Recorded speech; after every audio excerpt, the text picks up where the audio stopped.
কলকাতা ময়দানে ইন্দ্রপতন। অবসান হলো এক দীর্ঘ ও বর্ণময় অধ্যায়ের।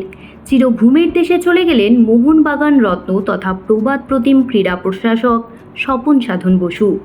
ময়দান যাকে এক ডাকে টুটু বসু নামেই চিনত। মঙ্গলবার গভীর রাতে শহরের এক বেসরকারি হাসপাতালে শেষ নিঃশ্বাস ত্যাগ করেন তিনি। প্রয়াণকালে তাঁর বয়স হয়েছিল ৭৮ বছর।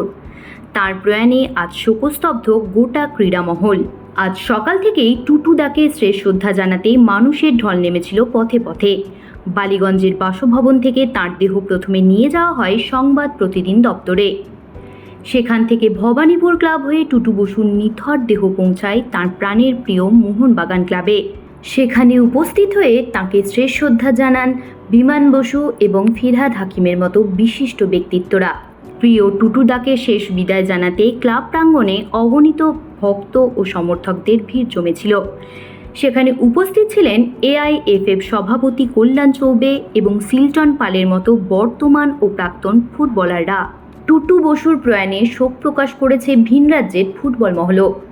ত্রিপুরা ফুটবল অ্যাসোসিয়েশনের পক্ষ থেকে সভাপতি শ্রী প্রণব সরকার গভীর শোক প্রকাশ ও শ্রদ্ধা জ্ঞাপন করেছেন। তাঁরা এই কিংবদন্তি ক্রীড়া প্রশাসকের বিদেহী আত্মার চিরশান্তি কামনা করে শোক সন্তপ্ত পরিবারের প্রতি গভীর সমবেদনা জানিয়েছেন। টুটু বসুর নাতি অরিঞ্জয় বসু দাদুর স্মৃতিচারণ করতে গিয়ে আবেগপ্রবণ হয়ে পড়েন। তিনি বলেন, দাদু ছিলেন বটবৃক্ষের মতো। যেমন রাজার মতো ক্লাব সামলেছেন, তেমনই ব্যবসা করেছেন। তাঁর চলে যাওয়াটাও রাজকীয়। সোমবারও স্বাভাবিক খাওয়া দাওয়া করে দুপুরে ঘুমিয়েছিলেন তিনি। বিকেলে হঠাৎ অসুস্থ হয়ে পড়েন। দীর্ঘ ৩ দশক ধরে মোহনবাগানের দুঃসময়ে ঢাল হয়ে দাঁড়িয়েছেন তিনি।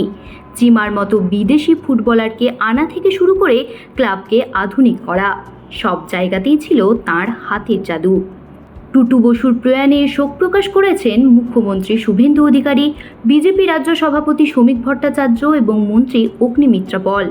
ক্রীড়া মহলের পাশাপাশি রাজনীতির ময়দানও আজ বিষণ্ণ। শুধু ফুটবলের মাঠে নয়, ক্রিকেট মাঠেও আজ তাঁকে শ্রদ্ধা জানানো হয়েছে।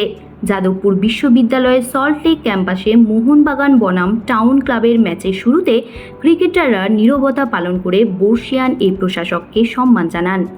ময়দান থেকে রাজপথ, আজ সর্বত্রই কেবল একটাই আলোচনা, টুটু বসুবিহীন মোহনবাগান অভিভাবকহীন হয়ে পড়ল। বড় ম্যাচের আগে তার সেই চেনা হুঙ্কার আর কখনো শোনা যাবে না। কিন্তু তার দেখানো পথে মোহনবাগান যে সাফল্যের শিখরে পৌঁছাবে, সেটাই হবে তার প্রতি শ্রেষ্ঠ সম্মান। ময়দানের এই রঙিন মানুষটি চিরকাল বেঁচে থাকবেন লাখ লাখ মানুষের হৃদয়ে। তার আত্মার শান্তি কামনা করি। জ্যোতি সরকারের রিপোর্ট, হেডলাইন্স কলকাতা। আনন্দ আর ভালোবাসার দীপ্তিতে গড়া সমুজ্জ্বল পরমা, ঠিক তোমারই মতো। শ্যাম সুন্দর কোম্পানি জুয়েলার্স, আগরতলা, উদয়পুর, ধর্মনগর, কলকাতা।